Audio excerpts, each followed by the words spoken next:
I was straight away drawn to mention dad. Okay.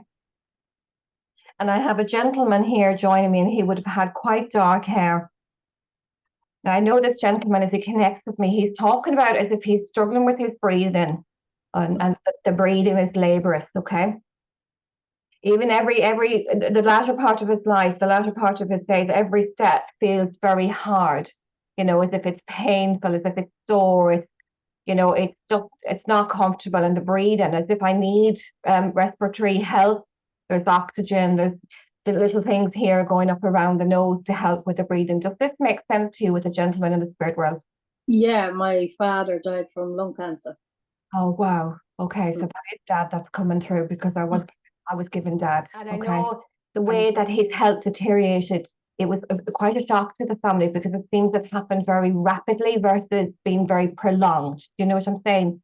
Yeah, that's right, yeah. Very, very concise, as if we find out and then he's only got X amount of time to be here. Now he's drawn me to the early part of the year, as if there's a significance in his health or his passing around the early part of the year. Does this make sense to you, Treacy? The earlier part of the year, my two children passed, and then my father passed 6 months after that. So yeah, the early part was them. And he found that quite difficult, because he was a very reserved person. Yeah. And he was told in October he had cancer, and he died Christmas. So it was very quick. Very quick. On the one. That was the feeling that I was getting, as if you'd only 6 or 8 weeks to deal with his health, okay? And I want to talk about 2 girls. Does this make sense to you? 2 daughters. No, a boy and a girl. Are you one of 2 girls, Treacy? I am, yeah. Yeah. Yeah. Dad's talking about his 2 girls. Okay. Now, would you understand your dad wearing his hair over to the side like this? Yeah, always did, yeah. And I want to stroke it back. You understand? And I know that you're there with him, and he's thanking you for that. And he knew how hard, because you'd been through a hard year, to face another death. It was almost like the guilt was killing him. Yeah, I always believed that he knew I was strong enough, because if you can bury your children, you can bury your father. And I held him as he died. Yeah. That's right. I rubbed his hair, telling him to say hello to the kids for me. They're here. He remembers that. Yeah. He remembers that stroking feeling. And you understand him being very cleanly dressed all of the time. He always took very good care of his appearance. You would not see him out without a well-pressed shirt. You understand? That's dad. Okay. And now he's talking, as if I'm going back 2 years before his health problems, he showed me as if he was experiencing health problems, and he didn't really quite know what was going on with him, as if he was feeling very lethargic at times, okay? And the body just didn't want to listen. Like, he was doing things as outdoor, because I feel like your dad must have worked outdoors in some capacity, because that's the impression he draws me to. He's outside working. Does this make sense to you, Treacy?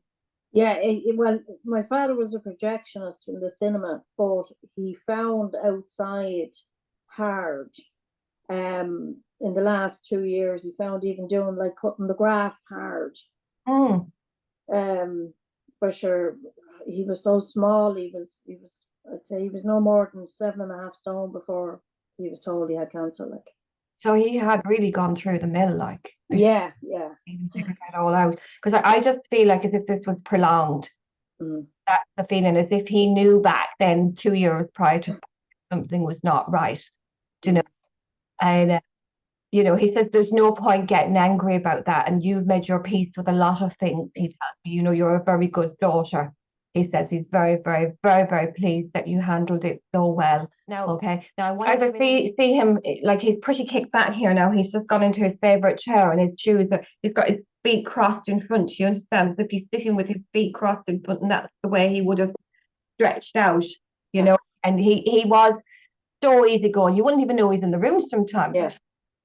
He could down to the other side of the house, and you wouldn't even know he's in the house because he's and quiet. You knew. Did you put some? It's like a grey around his gravestone. Obviously, most graves are grey, black, or white, but I have to specifically, predominantly focus on the gravestone, and there's something about the grey connected to it. Does this make sense to you? Yeah, well, my father, God bless him, was grey from the age of 20 something. Oh. And we just always said that we think that, you know, grey suits since he was always grey. Okay, I took it. It was the completely messed that one up the waist, but grey is something that he loves. I want grey, grey, grey. He loves every tone and shade of grey. So if you're doing anything to even the grey area, grey, bring the grey. He says he loves that color, you know. But he says you'll be the death of me, and I don't know why he's saying that. So it's like he's making a joke about somebody saying you'll be the death of me yet. Okay, this will be the death of me. Now he didn't get stressed very easily, your dad. Okay. Yeah. Very rare, you know, Mm. point. And I feel as if when I'm smelling loads of smoke around him. Did he smoke at one point? Yeah, like a trooper. Yeah. Yeah, there was no taking them off him at all. He was not giving up. And it's like he's referring to those cigarettes. They'll be the death of you yet, those, as if somebody's wagging their finger at him, giving out to him, you know. But he took it on the chin. Yeah, no, he wasn't giving them up anyway. Even when he was told he had cancer, he was like, what's the point now? No, that's not going to happen. Yeah, no. Not going to happen. He died. Let's just say this. He tells me he died a happy man. He couldn't have had it any better. Now, what's the connection to County Offaly? Offaly, oh golly. Well, we live in Leash, so we'll be fairly close to it. Ah, okay. Well, I wouldn't have known that, Tracy. They're just bringing me over that side. I do feel like there is family connections that would have moved into Offaly in those areas as well. So there is other family members that he's telling me to tell you that you will find.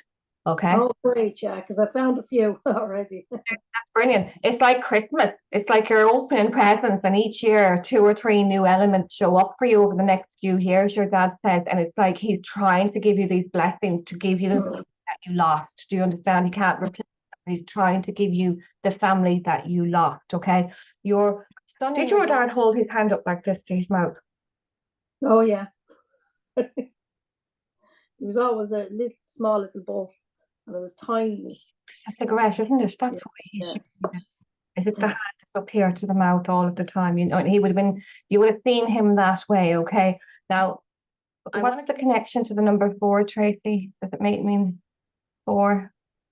It's either a date or a month. Month being April. April's May is the 4th month, isn't it? Who passed in April? May. May. Yeah, May the 18th. May the 20th, sorry. They were born on the 18th. What was going on in the month of April?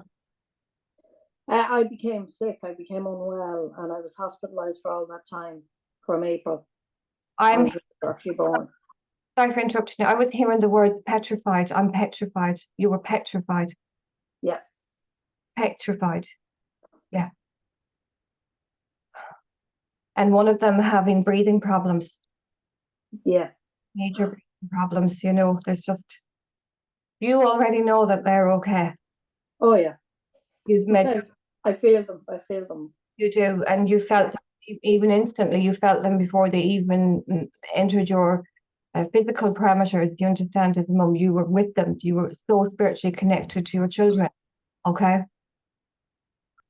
Dad didn't like what happened to you. No. Dad was just, in some ways, he says he was glad to be gone. I don't, this might sound odd, but he was glad to be gone, not to see you suffering, because he knew you were suffering. I know the little ones are safe with Dad when they're with his mum. They stay with his mum. Okay. Your dad's got a little tear in his eye, but it's a tear of familiarity. As if I want to say there's a birthday coming and he wishes he could be there. All right, and he's wishing you happy birthday. He wishes he could be there for you. What's going on in the month of June? Oh, that's my birthday. Let's just acknowledge that. You understand? Around motherhood with you still, he's telling me. Okay. Yeah. And that's something that I do see happening for you. Well, I hope not. My boys are all big. I've had an issue with my mother, but my boys are, my youngest is 14 and my eldest is 19. I wouldn't like to start again, Don. Scratch necessarily, Tracy, but I do see you involved in working with possibly again, like you know your direction, but I have a feeling you're going to be involved with other people's babies. Okay. I am involved I am a coach for blind children. Ah, And I've literally built the largest para team in Ireland starting in April. So that's what I'll be doing. I'll be training para children, blind, visually impaired, and wheelchair users. my, That was my dream. So that's what I'm starting. That's my plan. yeah. So he sees that because my children are visually impaired, see, and I always wanted to give them, I suppose, a dream to represent their country. Yeah. And it's not, yeah, so that's what I'm doing. That's a really good focus right there. Yeah, but there's more coming, and it will be from, sometimes it will be from 6 months up. You'll be a mother to many, so in my definition of that, motherhood is still very much on the agenda for you, even not just in Ireland. I see you working with children from abroad, Right. very disadvantaged areas. So there's been many layers that will come with this, and know that Dad's with you every step of the way. He says, do you collect stones, not crystals, but do you actually stand down and pick up stones, as if I see you doing that? Who's the stone collector, Tracy? My son Alex. Alex loves to collect stones. Love Alex has autism and he loves the feel of certain stones. That's Dad is with him when he's doing that, and he just wants to validate that he's with all of your children, blood related or not. They're Yeah. all your children and all his children. You understand? Because your dad had a massive heart, and he's bringing in this feeling of family is what you make it. Okay, family is what you make it. But I will say this, Tracy, there might come a point in time where you might actually do some level of kind of fostering on a temporary basis. Yeah. Okay. And I did see other children living in the house with you on a temporary basis. Do you understand? Okay. Yeah. So you have the experience and the expertise. All right. Now I hear the singing, lots of music around you, so much music. And as if it's I know because of what we've discussed at the beginning with the sound, how important it is to you. But I hear you around orchestras and classical music and choirs. It's just so vibrant and uplifting.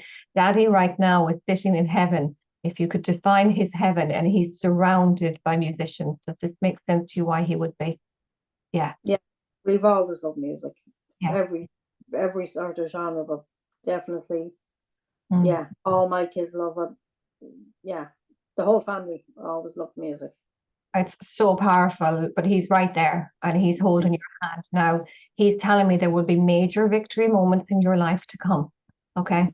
And every time, I mean, these are awards. You're going to be winning awards, Mrs. Okay. And every time, not that you're doing it for that, it's the acknowledgement, you understand? But it's also what comes behind that. It's the superior backing of influential people, he tells me to tell you, that will help you do what you're trying to do. Okay. Perfect. Now I'm going to leave their love with you and hope that today's session has helped you a little bit, Tracy. Lovely. Appreciate your patience with me. Your dad's laughing. He's still sitting on his cigarette. Yeah. We're not getting away from that, okay? No. Who's the person that's always eating crisps? That would be my sister Michelle. Will you make sure you say hello to Michelle from him, okay? Because I know he mentioned the two sisters at the beginning of our connection. Your dad's very funny. Yeah. Get her off those crisps. He goes and he's laughing, not that you could make her. Yeah.